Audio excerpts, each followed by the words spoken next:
entered, but it is still very open across the board. I got instant catch for the puck.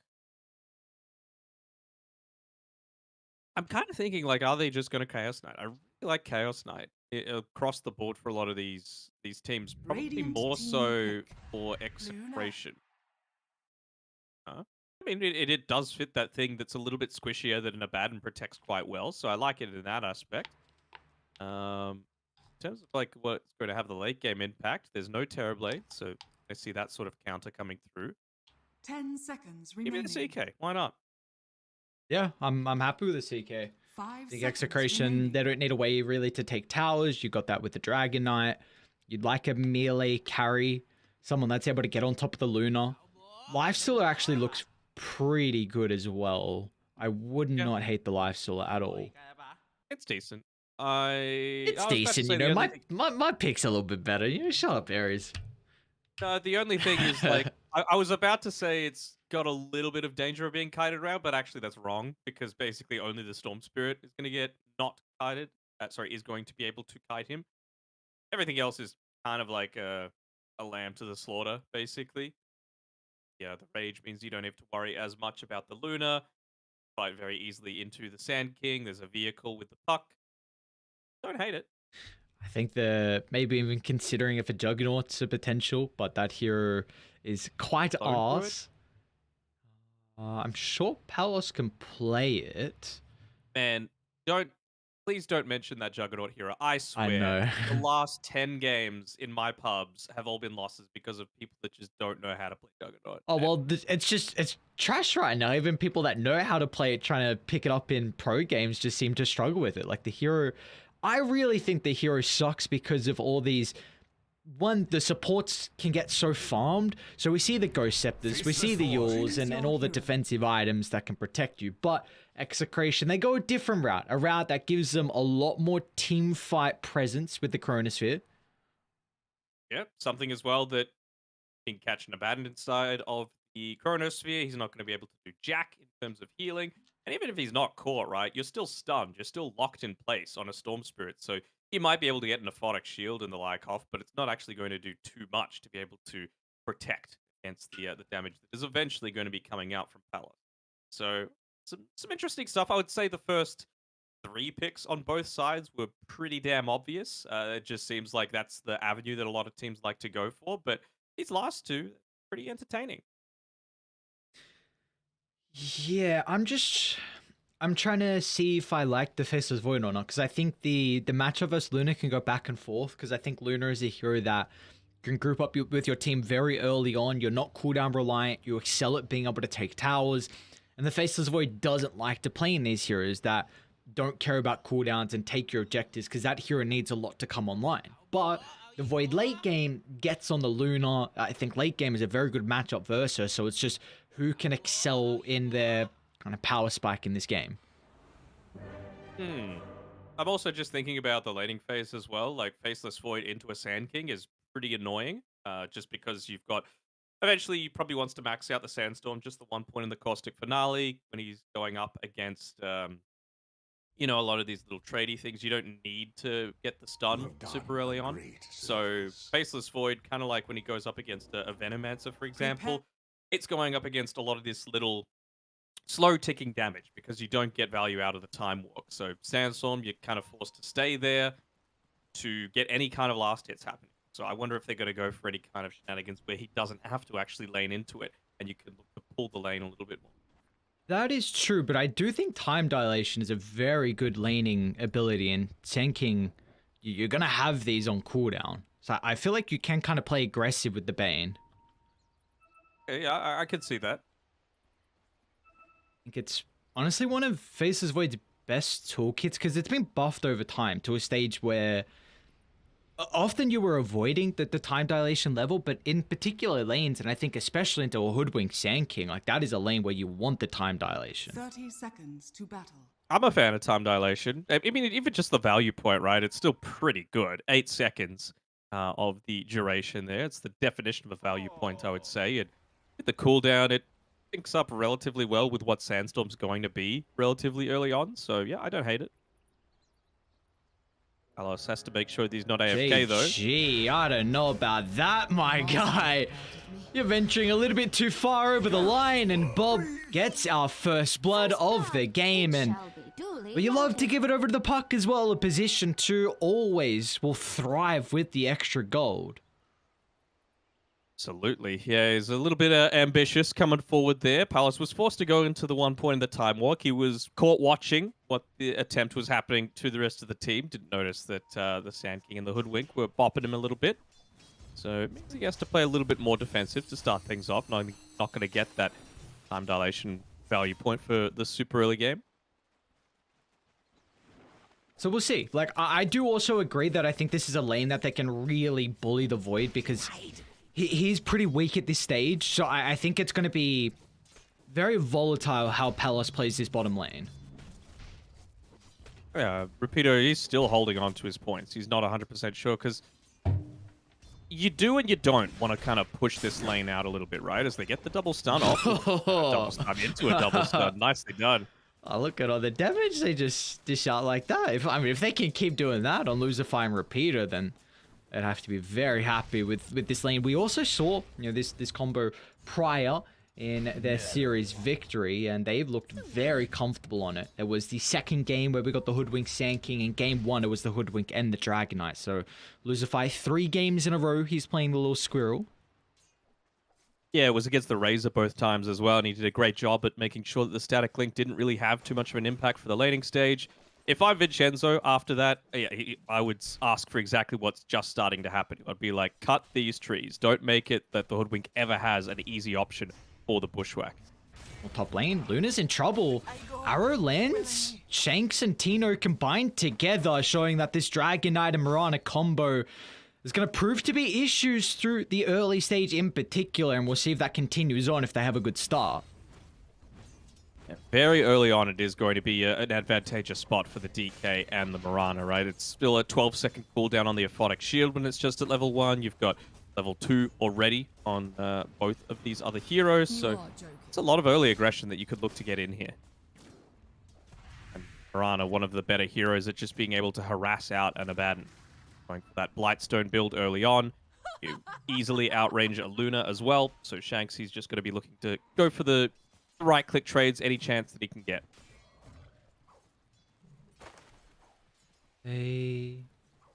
Trying to see if they blocked any of the camps as well for the Mirana, but not going to be the case.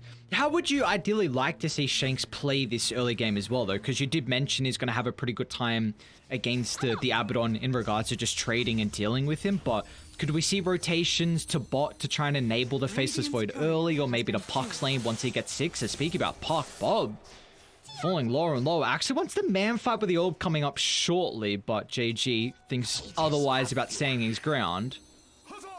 I want to see Shanks maybe just putting a little bit more harassing onto Teehee, forcing him to waste a lot of that mana, and well, they actually get an arrow plus a Dragon Tail in onto him, and he might die here. Still, again, those early levels are going to end up costing him probably Rumble right click. Oh, D! Oh, he just got the shield off. Shanks, so he's at one more leap charge to get away, and all this, while that was going on, Kem was just freely beating Tino, so the Dragon Knight takes a lot of damage throughout that. But now I feel like the important thing is, actually, was JG able to... Okay, he was able to go back and get that bounty rune, so means that he can continue to lane up here into Bob. I was going to say the way that I would look to play it if I'm the Mirana is look to try and get a kill, didn't end up happening, and then make a rotation towards that top river rune to make sure that that one's secured for the team. Bob, oh, like going to be able to get both here. I was just watching some brawling going on down bottom, and Palos, he wasn't getting lucky with any bashes. Of course, he only has 1 point in it, but wasn't getting any lucky, and then he didn't A-click. Well, the Nightmare was on him. He kind of turned the aggro from the Hoodwink to himself, so a bit awkward there from Palos. Oh, look at this rotation. All right, Vincenzo. They're going to go for... Oh, that is the worst timing. Really nicely done, but still Repeater might be in trouble. The bash is out. Shanks only got 1 point in the Starstorm. The damage is not enough, and Repeater just limps back to the tier 1 tower. Again, some really nice laning coming through from Mid lane though, UDV there. Bob, he's trying to kill off JG. Tier's going to look to show up. He doesn't have enough mana though for the Aphotic Shield, and maybe Bob's going to stick around. Yeah, he will. That kill gives him enough experience for the level 6. He wants a high 5 before he kills off Tiki, but he won't get that. What he will get though is a double kill and on his way to a beautiful game 1. You have to wonder if, like, the lane has gone pretty well for the bottom side of the map here for UDV. The thing is, though, you can't exactly leave this Sand King in this lane. Like, he's not quite at that safe point yet. He's got a little bit of regen, I suppose, and the brace has helped somewhat, but I feel like you need to be certainly trying to secure these power runes a little bit more. That's what enabled Puck to go for that and get the double kill, is that he was able to get both of the water runes without too much contestation. I was saying Mirana needed to rotate to make sure that that didn't happen, that the Storm Spirit didn't get any runes, and Puck was able to do it on his own. And now you have a Puck that's... What about 700 net? Blood, plus 2 other kills. Yeah, apologies as well, as Tino and Shanks combined together get another kill top, and this is with the catapult timing. Of course, Tino doesn't have ultimate, but if he shoves in the lane, it still will be a lot of damage on the tower. Yeah, and Shanks doing a couple of rolls here, trying to and steal away the boundary route. Doesn't end up happening, but also gives all of the experience over to Tino from this wave. Once he takes down the siege creep, it'll be his level 6. So still deciding to come back top here is the Luna. I wonder if he's going to immediately look to try and commit here, because this is not a kill lane for the Luna at all. Even Puck rotating up top with a Dream Call seems like the case. What's Bob got coming out in the corridor? Is it treads? Behold! I don't know if you'll have that just a Null Talisman. Okay, yeah. Alright, there we go. Son's gonna TP straight away. Looks like they're happy with forcing the rotation, but JG with the Arcane Rune, looks like this is gonna be enough to be able to bring Tino down, although he's out of mana, and now Bob flies over the tree line. A coil to hold the back, so Tino's okay, but the rest of UDV, they're in shambles. They're even gonna force Lucifer to top just in case Bob considers diving. Starting to trail to the backline, seeing if he can run into JG, but the Storm Spirit, nice positioning from himself, will be okay. JG's out of mana, though, so it kind of feels like he's somewhat wasted up here. At least he's got the clarity and the Arcane Rune still ticking, but this is a lot of space being given over to a Faceless Void, so I feel like even though they only got the 1 kill out of that rotation and Dream Call being popped, you don't take the tower, but Faceless Void's farming, so you're generally okay with it. What do you feel like is the build lately on the Faceless Voids? Because I haven't really seen the hero much. I think really the only region that I see playing it is China. I think Western Europe plays it a little bit, Okay. but I'm honestly not too sure. I'm not the biggest Faceless Void enjoyer. To me, it feels like you just need to go all in onto this early aggression. So, you know, the Mask of Madness into the Maelstrom both allows you to farm and fight pretty effectively. Probably BKB beyond that, because even though they've been playing pretty well around the Nightmare so far, it's going to get to the stage where you need a BKB to be able to contest against 4 different stuns and mini stuns and lockdown and magic damage that's going to burst through. You don't want to hit the greatest Chronosphere and then just be stunned up for a big portion of it.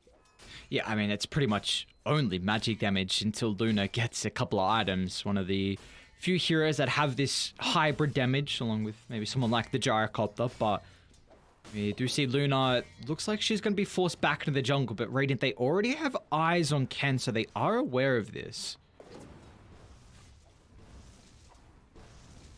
Tino, he's been able to pop the second Elder Dragon form, trying to put some more pressure onto the top side, and they see exactly where the Luna is farming as well. So they know that they're feeling relatively safe to be able to try and take this one. Tehe just trying to do his best to delay the inevitable.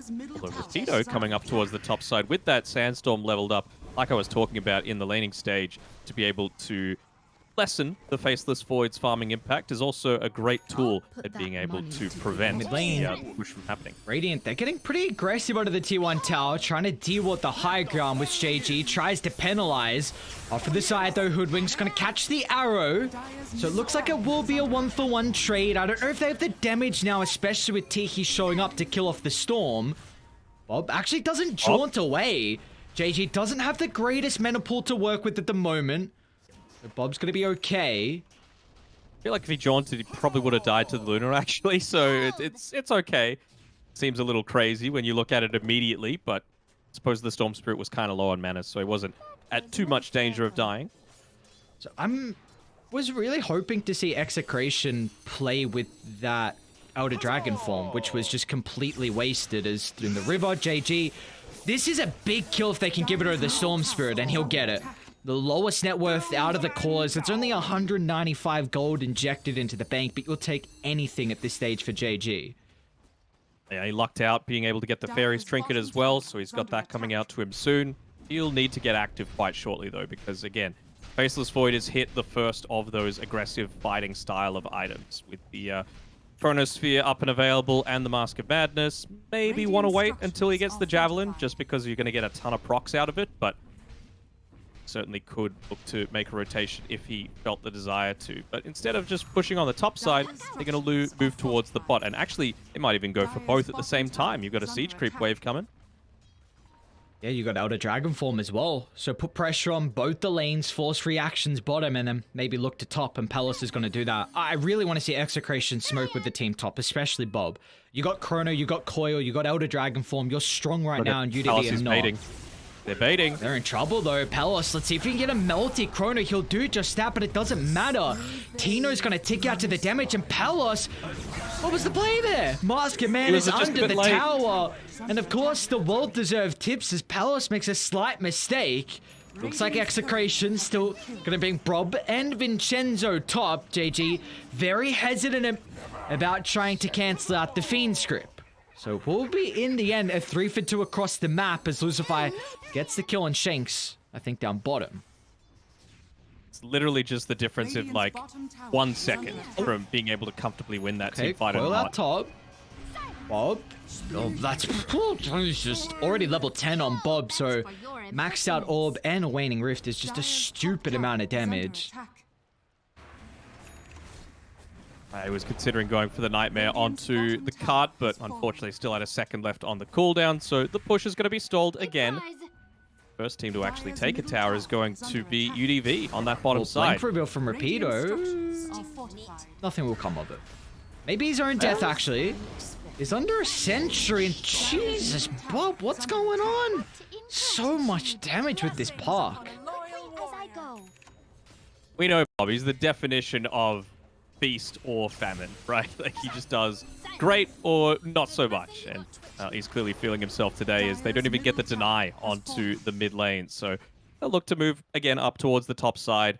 Palace, just like 1 centimeter away from catching the tower in that Chronosphere as well, which would have prevented the damage in onto him, and just 1 second too late meant that the epicenter finished the channel. So he was taking a ton of that damage while in the Chronosphere. So even though UDV are about to lose 2 T1 towers in kind of about a 2-minute span, there's still silver linings with how farmed Luna was. It was top of the net worth before Bob got the tower kill. I feel like you're certainly much more capable of rallying around a Luna, right? Like, you don't need the Eclipse. The Eclipse is like a little bit of a bonus to have. Oh, whereas... no. Shanks. There's no way he gets out of this. JJ still got some mana to play with. He leaped as soon as Rapido tried to burrow, but I think the important thing is that Shanks, he tanks the game. You have Bob that gets out. That would have been a huge streak if you could claim. Yeah, absolutely. It draws a lot of people up towards the top side of the map, and Faceless Void, he's working on his Maelstrom. I feel like they're going to make their next sort of play around that timing of the Maelstrom coming through from the Faceless Void. It was close to being a fantastic gank previously on the top side, right? It just turned out not so much. So I think they're not going to be too discouraged with how that previous attempt went.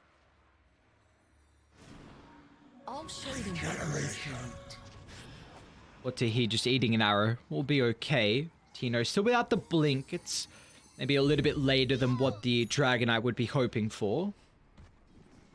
You got the Dragon Lance and the Mask of Madness on the Luna, and I feel like when you're being backed up by a Baden, then that's going to be pretty effective as well. Just being able to sustain yourself through a lot of these engagements. Just wanting to see where is the Faceless Void. If the Faceless Void is on the map, you can make a movement onto the map, because like a lot of these ganks aren't going to work unless he's there. Although they're going to go for one. Smoke coming through from the Puck and Mirana, feeling like they can just take out people pretty reliably. This really deep observer ward is going to catch out Luzify. Was a smoke though from Execration, so it's not really giving them much across the map. They're not really going to get any map control off it. Maybe just taking some camps through the northern jungle. It is that Maelstrom finished up though for Palace, so it's a kill that it's not the greatest, but it forces people to defend up on the top side. JG wisely not using his TP to get there. He's just standing inside the trees. Again, the Faceless Void just revealed himself around there, so you can't afford to just walk on into the lane and be too greedy about it. See exactly where he is, underneath the wards. He goes quickly, takes the creep wave, and gonna go for a smoke, or maybe just even the Blink Dagger usage into where they would know he's farming. Like, this Observer Ward tells you everything, even though you can't exactly see him on the map. It's a nice read though for UDV, just recognizing that as soon as they TP'd in, Palos, he backed out of any aggressive position that he was, so UDV, they still actually thinking about catching out the Faceless Void. They have this ward that's soon to see him. And just continuing to happily farm. You know, you've got a couple of stacked camps for him, and looking to prioritize a lot of his farm in the mid lane.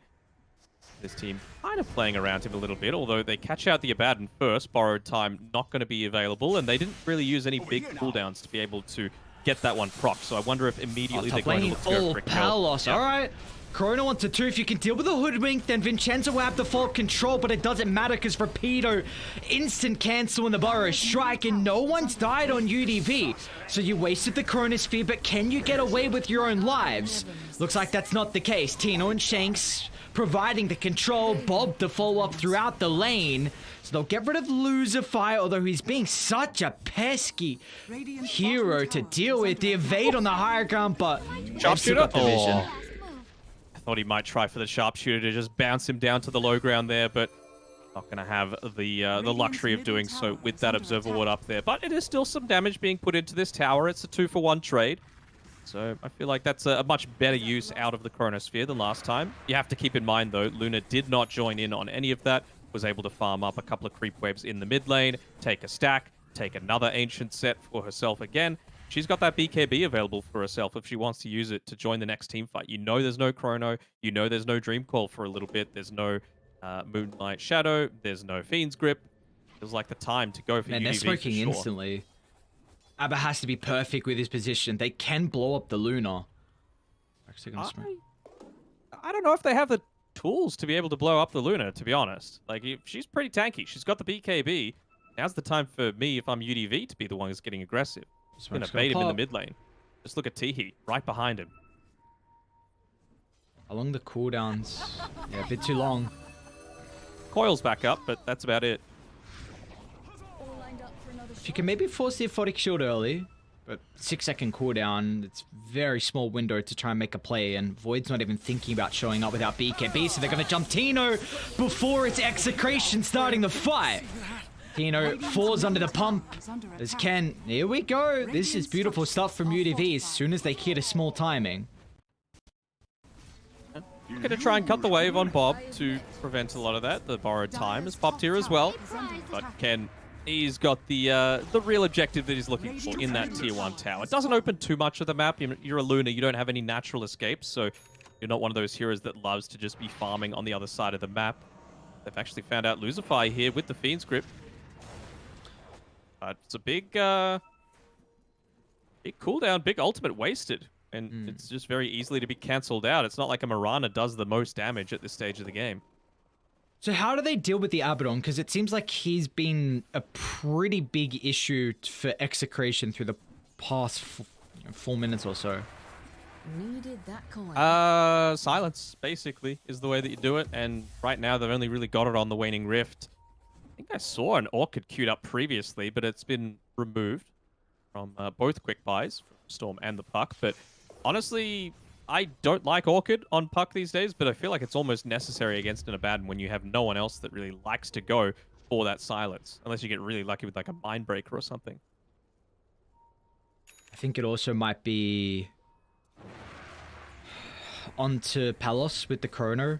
if he can perfectly position, it's also going to come down to vision and if where you see the Abaddon, because it's not going to be easy if you don't have an observable set up by the team fight location. So all eyes on Execration, how they can really deal with that. Bob's going to be targeting Storm in the river. Now Tihi's not nearby at the moment, with the arrow flying down from the south. They'll lose JG and now UDV. I don't think they can stick around. Repeater's going to try and move towards Tihi, but they've got to be cautious if they group up. With Palos showing up now, the threat of the Chronosphere is too much for them to bear, so they're just going to Delta split away.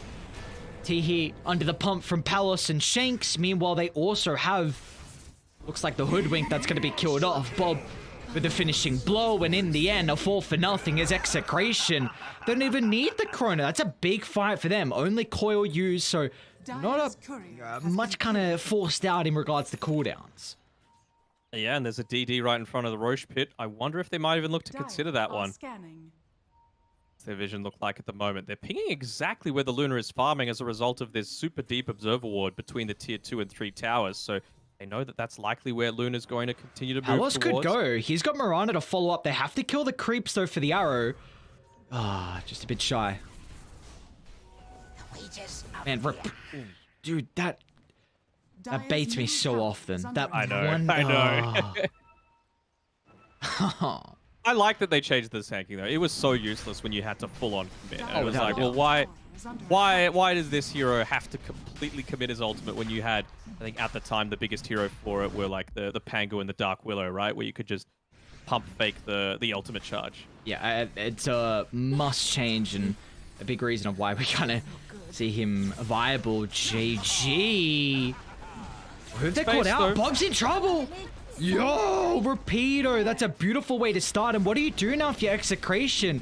The calls to commit to the pit. Repeater jumps. They're going to land onto the Bane, but the Age is snagged up from Palos, so they just look to get out. Got the Chrono if you want to turn it around, but maybe lacking the damage without Bob, so they're happy with the, I guess, kind of trading some of the heroes for Roshan. It's a pretty big objective. I know you don't want to obviously give up the puck, but it was a very sacrificial play that Bob did there. One could call it feeding, but I think it was just necessary. He tried to take the Arcane Rune away from JG, but looks like with all the magical damage raining down, Ken dropping the beams, and he's up to a killing spree. This Luna continuing to have a pretty solid game. 3-2-1, top of the net worth. See, now that's feeding.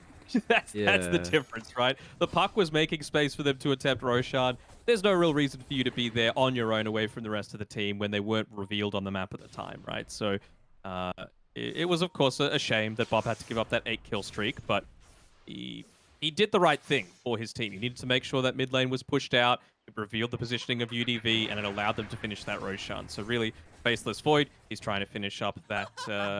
got level 18 now, actually, so they might look to go for an attempt here, considering they know that actually the Epicenter not quite as available, but you don't have the Eclipse, and I feel like that's pretty damn impactful as well. Needing to pop the BKB for the first life on the Faceless Void means that you're probably going to need to use the Epicenter to take him down. Do you think they... Can the Void get enough gold in maybe like 2 minutes 30 to get Scardy, then fight with Scardy and a little bit of Aegis timing left?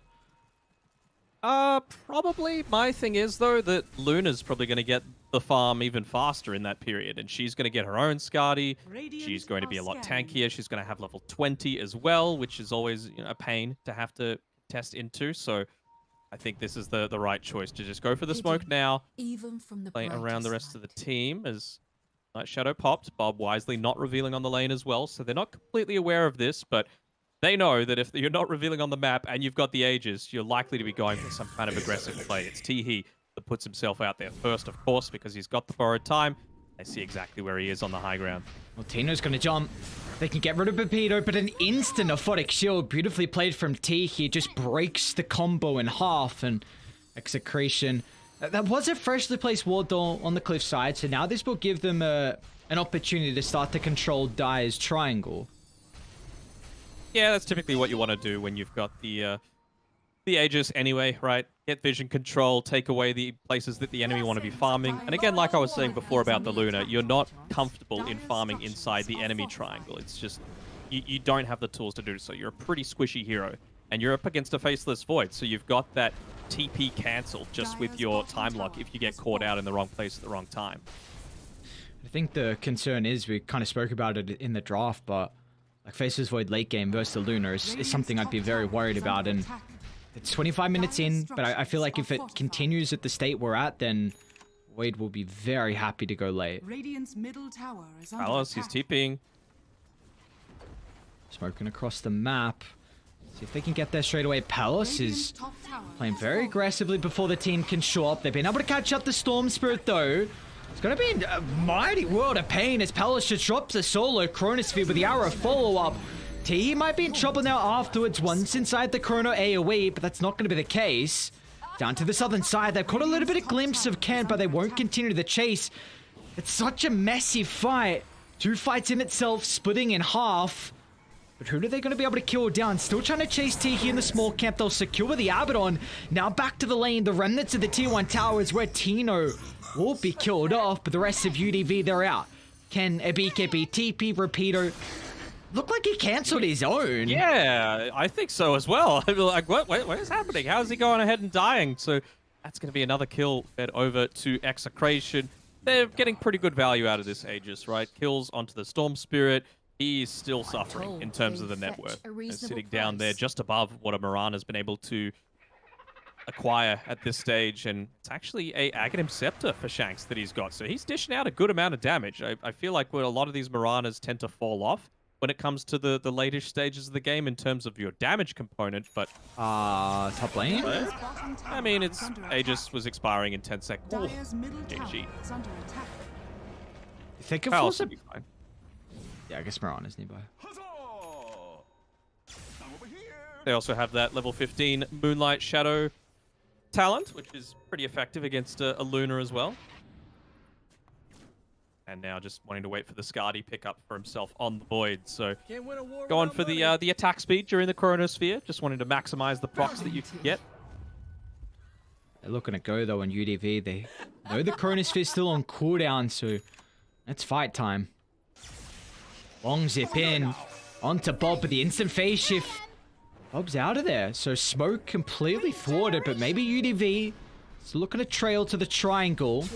Repeater finds a jump. It's just a Bane. A quick and easy kill, but Execration, as soon as they get confirmation that UDV are continuing this fight, they're just going to look to get out. That was deliberate. Bane put his life on the line there just to make sure that there was complete reveal. Allow Bob and Palace. I know the Abaddon's away from Ken, but they might just be able to keep him alive if BKB the nick of time. Ken's gonna stand his ground, but the Fiend's grip out of the last second! Oh, Vincenzo, that's perfect! Nightmares, the Abaddon then controls the Lunar, and after that, UDV are just crumbling. They get one kill, but it doesn't even matter. 4 down, and JG, the sole survivor for the moment. But Bob lacking the control. Man, that was perfect! Oh, Vincenzo. Yeah, Radiant are everything scanning. about that last minute or two sequence from Vincenzo was great, right? He scouted out the fact that they went for that smoke play, offered his life up, knowing he had the buyback, baited them into a team fight, and then hits the perfect Nightmare Fiend's Grip combination to ensure that they win the fight.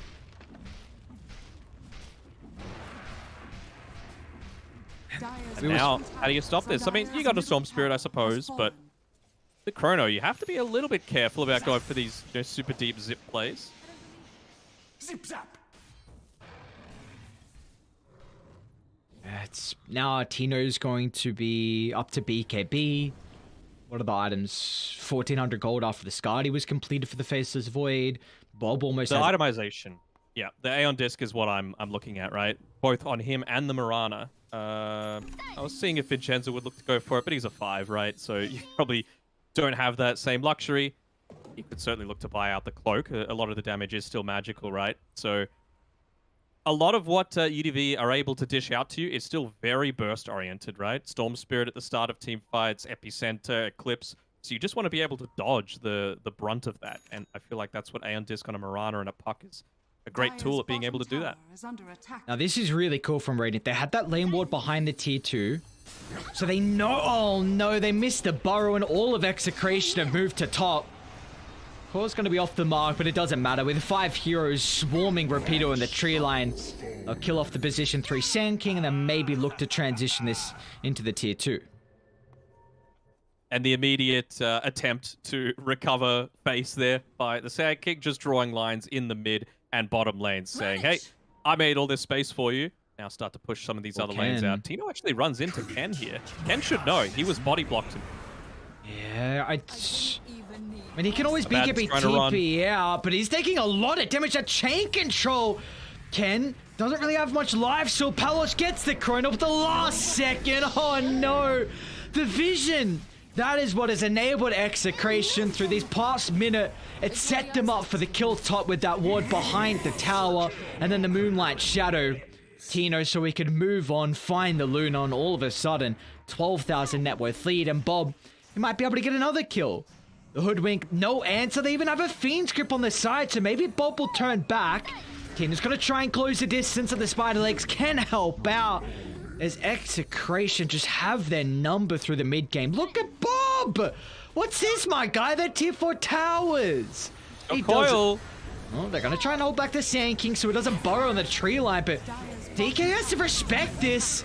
Or maybe not. A BKB gets through to the Spirit Vessel. And Bob's going to try and TP out JG. Is he going to cancel? He does. Vortex at the last second. He might be able to pop the Aeon Disc, or maybe he doesn't even need it. Looks like, unfortunately, the Remnants dropped and Bob will go down. Yeah, unfortunately for Bob, his Vitality Booster is still on the courier. He had a full inventory at the time, so wasn't even able to go for that cheeky little play. Still, though, 2 buybacks, triple kill for Bob, diving tier 4 towers, making more space for Palace to continue to farm. He's getting close to a Lincoln Sphere for himself, so it's going to be very nice at stopping the Sand King. Initiation in onto him. The Storm Spirit Zip means that he can preserve that BKB for when the Eclipse is looking to be used. So, yeah, Execration. Looks like they're executing quite effectively. Roshan's up again as well as he makes the TP rotation towards the top side of the map. First ones to know about it, though, are going to be UDV, although immediately after, the Arrow scouting that one out.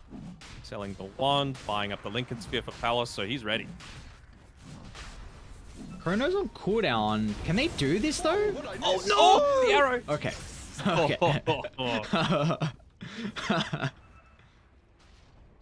Well, there you go. Now they can't roast, so it's going to give Execration a little bit of time. Puck up in 10, Chrono up in 7. They were just trying to delay things until they got the Puck back alive and the Dream Coil, sorry, the Chronosphere available. Alright, they jump in the lane. Giving his life away. It's not a bad kill. 70 seconds without the Mirana. Palace is... Wait, he's on the high ground. They've run into the Luna, and Tihi's on top as well, but they've already used the Aphotic Shield, so there won't be a cancel to the Fiend's Grip, but on the backline, Palace finds a huge Chronosphere, controlling all of the viable heroes that UDV need to turn this fight back around. As now it's just, how many heroes can we catch up before they make it away safely, and, well, an extra one's down. Rapido soon to fall as well, is just hiding under the cover of the Sandstorm. But getting away then. No, not for long. Okay. Time dilation preventing the blink prior to that point. So, yeah. Just great team fighting coming out here from Execration, right? It's going to lead into the Roshan. Fought 3 inside the Chronosphere. Again, Chenzo on point with who he's able to lock down during a lot of these engagements.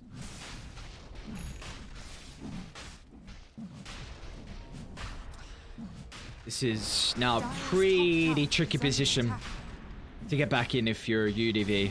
You have 20,000 deficit with Aegis, Agshard, now given over to Execration. We haven't really seen any signs of life for Dire lately either. It'll be Palace that ends up picking it up, so a little bit of extra time. What cast range is always pretty nice, just for the farming aspect.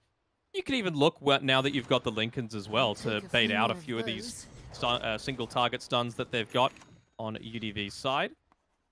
But we saw it when it was up against what's the cast that I was doing with Lyrical, but it was the SMG game, I believe, where by picking up the Aghanim Scepter. It was against an anti-mage. It meant that he wasn't really able to use the counterspell to be able to dodge out any of those electric vortexes. Well, you're going to be able to dodge the Lincoln Sphere now. Palos. I've been trouble at the moment. Vincenzo, beautiful timing in the Nightmare. Gives Palos at least a second to stand his ground. Now with the BKB out, he's still getting controlled. He doesn't have the chrono to lock anyone down in Execration. They're a little bit hesitant until Tino jumps in, runs into Rapido, a quick and easy kill. And now the Fiend group's out as well with the Infodic Shield. Still on cooldown, but it's going to rely on JG. It's a huge Vortex as Execration. They grouped up as 3, but the damage... it might be lacking for Ken. Oh no! The chrono to end the game, clipping 3. Buybacks are lacking. Rapido, a soon-to-be dieback on himself underneath the tier 4 towers. As Execration looking like they'll be able to take out game 1 here to start the night. Some really good gameplay coming through all across the board from Execration. I don't think UDV played terribly. I think that Execration just read them every step of the way, as well as having that superior laning stage, all off the back of Bob, ending 17, 2, and 13. So when you're getting 30 kills a game, or involved in that many, you know you've done a good job. Oh, without a doubt. I think also a big thing, again, is just the vision that Execration had on the map. I think the observer wards that was placed from Shanks and Vincenzo was on point. It really helped out with a lot of their farming patterns and how they could set up their ganks. And also that comes back to kind of the Mirana.